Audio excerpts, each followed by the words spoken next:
Isaac Asimov was my favorite science fiction writer, and his favorite science fiction story talked about an era far in the future when our bodies would be in pods and we would mentally control beings of pure energy that would go flying around the universe.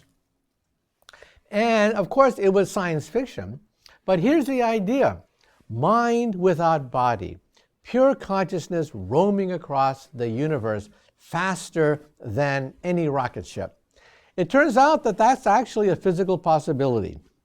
First of all, the Obama administration and the European Union are pushing the BRAIN project to delineate all the pathways of the human brain. This means that one day we might have a CD-ROM called Brain 2.0. That is, every single neuron encoded on a memory disk. Your personality, your memories, who you are, the essence of your soul, will be incorporated in this disk as pure information. Even if you die, your consciousness, in some sense, may live on.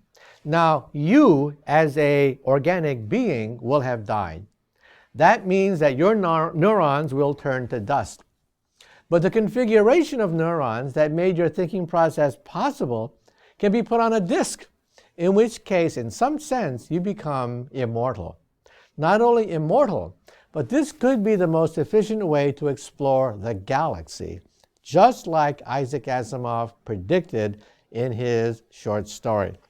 Let's say I take your, not your genome, but your connectome, put it on a laser beam.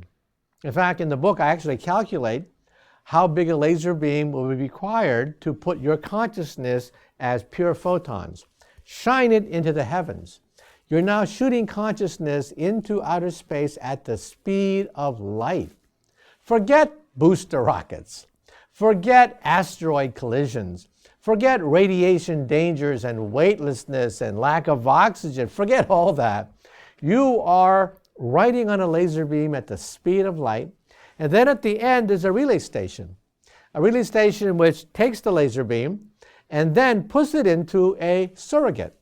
That is, all the neural networks encoded in the laser beam can be manifested as a robot on the other side of the galaxy. So in other words, it's like staying at a hotel. If you're a businessman, you go from hotel to hotel and relax.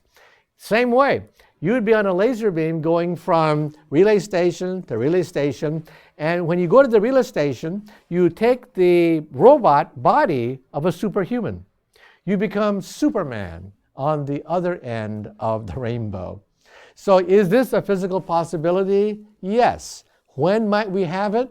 Well, let's be honest. It would take perhaps 100 years or so before we have a complete understanding of the connectome, that is, all the neural pathways of the brain. Perhaps another century beyond that before we have relay stations on which we could then shoot our consciousness into outer space.